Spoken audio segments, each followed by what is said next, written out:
CEO Ronald from Create the Difference. We're going to talk to you about how to find your rev rate using a camera and some tape. So I got my man Dustin. He's actually going to put some tape initially on his bowling ball, and that's going to let us see kind of the revolutions.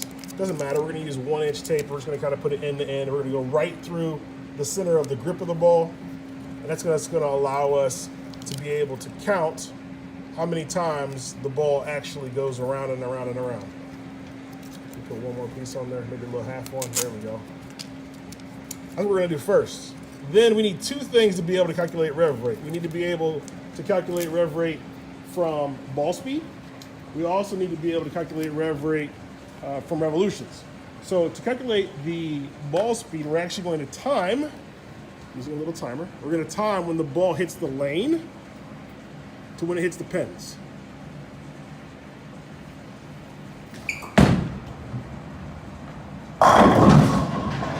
So we got 2 seconds, 2.45 seconds. All right, now we'll do it again. We'll do it again. And the whole key here is you want to have, as soon as the ball hits the lane, you want to hit start on the stopwatch.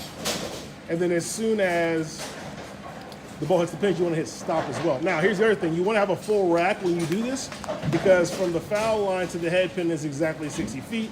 And that's part of our calculation and equation when we do this. So we're going to do it again.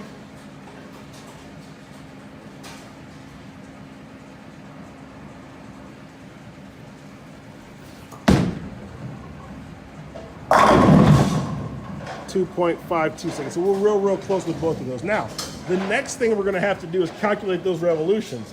In order to calculate the revolutions, we've actually got to slow the camera down. So you'll want to put your camera in a slow-mo mode. Most cameras are between 60 seconds, or most of them are about 60 seconds.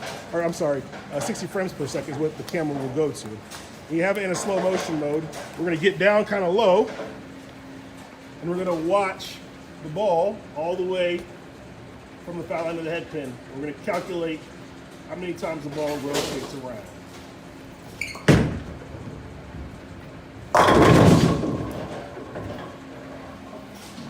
We'll have to do that one more time as well.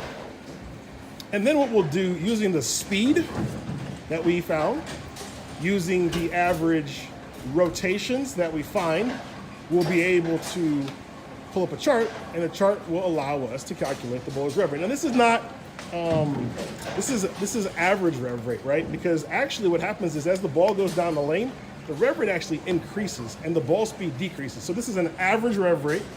It's also an average ball speed.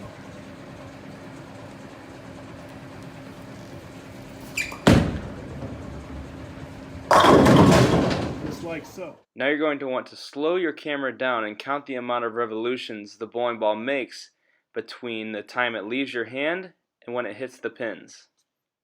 If you counted the amount of revolutions in this video, the bowling ball made 16 revolutions.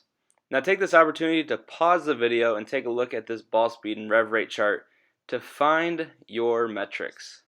To find your rev rate, you need to take the amount of time the ball took to get to the head pin after it left your hand, and then the amount of revolutions the ball made before it hit the pins. You'll see that my specs show that I have a rev rate of 384. So now you know how to calculate your rev rate with the camera and some tape. If you have more questions or need more information, make sure you check us out on ctdbowling.com. Ronald Hickman, CEO from Create the Difference. Have a great day.